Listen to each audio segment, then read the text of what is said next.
Assalamualaikum, balik lagi ya di channel Catri. Oke teman-teman, video kali ini kita akan coba bahas ya terkait dengan stabilisasi menggunakan DJI O4 Lite ya. Karena memang kalau kita lihat di beberapa channel ya, di YouTuber luar, itu memang sepertinya emang ada masalah ya dengan DJI O4 Lite ya, terutama yang versi Lite. Kayaknya untuk yang versi Pro sih nggak ada masalah. Itu untuk distabilin, baik itu dengan built-innya menggunakan Rocksteady atau menggunakan post processing software seperti Jaroflow, itu hasilnya itu nggak bisa maksimal guys. Jadi malah lebih hancur ya, jadi lebih getar. Kayaknya nggak apa ya, kayaknya data Jaro dengan hasil rekamannya itu kayak sensitif atau enggak sih, aku nggak tahu kenapa.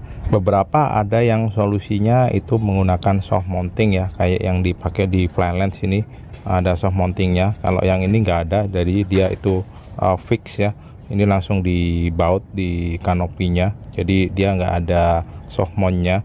Katanya kalau misalkan pakai apa namanya nih soft mount itu bisa mengurangin. Dan ada juga yang bilang untuk ESC frekuensinya itu di set di 48 kHz ya. Jadi kalau misalkan ada bawaan yang pakai 96 kHz atau 24 kHz, itu katanya itu mempengaruhi untuk kualitas dari data gyro atau motion data yang ada di video perekaman si DJI O4 Lite. Nah, kalau menurutku sih kemungkinan nanti DJI akan memperbaiki software yang ada di DJI O4 Lite ini ya. Mungkin untuk produksi dari gyro atau motion datanya itu di video perekamannya, nggak tahu, mungkin akan dibuat lebih nggak terlalu sensitif ya, sehingga kalau misalkan di stabilize itu mungkin akan bisa lebih stabil. Karena wajar aja ini karena baru keluar juga ya untuk DJI O4. Jadi saya rasa untuk software atau firmware untuk stabilisasinya mungkin akan mengalami perbaikan di kemudian hari.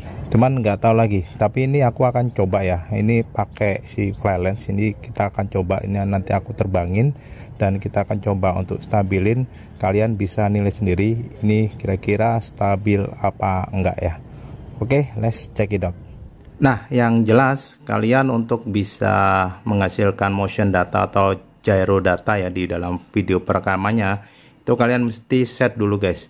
Jadi kalian mesti set di bagian setting di sini, lalu di bagian kamera di sini kalian mesti set. Nah, kalau misalkan kalian mau post processing menggunakan Jaroflow, ada baiknya itu untuk aspek ratio itu menggunakan 4:3, bukannya 16:9, nggak bisa. Cuman lebih optimal kalau menggunakan 4:3 ya, karena hasil videonya nanti akan lebih bagus, nggak terlalu stretching.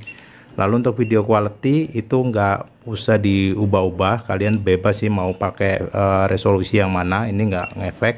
Terus untuk recording stabilization-nya, nah ini yang harus di off kan guys, kalau misalkan kalian mau proses menggunakan Jaroflow. Ini kita off kan. Oke. Dan untuk kamera FOV-nya di sini kalian mesti pilih yang wide ya, bukan yang normal.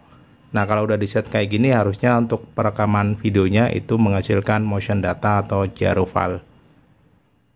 Oke, di sini aku udah load ya hasil video terbang barusan. Nah, di sini kalau misalkan aku play ya, kalian bisa lihat untuk hasil footage-nya itu kalau distabilin. Nah, ini goyang-goyang guys kayak gini. Ini goyang-goyang parah ya, nggak jelas. Tapi nggak apa-apa, kita stop aja di sini. Kita akan coba lakukan walk around. Jadi untuk lens profile ini, karena saya pakai custom lens ya, ini aku coba cari-cari profile yang mungkin sekiranya mirip. Ini saya pakai Avatar V2 yang aspek 4:3. Kalau kalian misalkan pakai stock lens, kalian nggak perlu lakukan hal ini. Lalu di bagian motion data, kalian coba centang untuk low pass filter. Ini aku aktifin, dan untuk nilainya ini aku coba kurangin ya dari 50 ke 40 Hz. Terus di bagian integration methods ini coba aku ngawur aja, aku coba ganti ya ke complementary. Lalu di bagian menu sebelah kanan di bagian synchronization, ini untuk auto syncnya kalian nggak perlu pencet karena ini DJI video sama gyronya itu jadi satu. Kalian perlu lakukan ini kalau misalkan video dan gyronya itu terpisah ya dalam dua file. Nah, untuk stabilizationnya ini modenya mungkin aku biarkan default aja.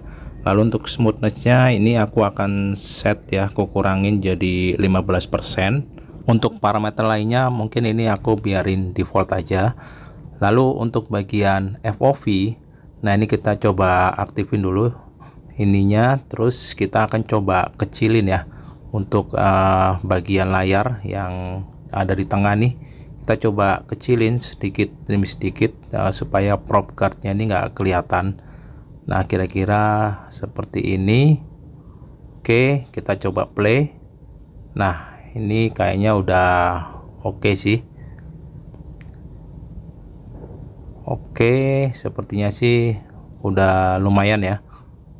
Kita set ya FOV nya itu di angka 0,8 sekian ya. Oke, sepertinya sih kalau kita perhatiin udah lumayan ya daripada aslinya. Nah kalau misalkan udah cukup puas dengan hasilnya, kita tinggal lakukan ekspor aja guys. Di sini aku pakai kodek H264 ya, AVC. Ini biar bisa dibuka di mana aja. Terus kita tinggal pencet ekspor aja guys. Oke, habis itu kita pencet yes di sini. Nah di sini renderingnya akan mulai start. Nah sebenarnya kita nggak perlu lakukan workaround kayak gini ya. Ini karena memang ada isu aja di DJI O4 Lite. Mudah-mudahan dari pihak DJI itu segera memperbaikin ya, mungkin dengan mengeluarkan update firmware terbaru sehingga kita nggak perlu ribet seperti ini. Oke, paling videonya ini dulu. Semoga videonya bermanfaat. Thank you udah melihat video saya dan sampai ketemu lagi di video saya selanjutnya. Terima kasih dan wassalamualaikum.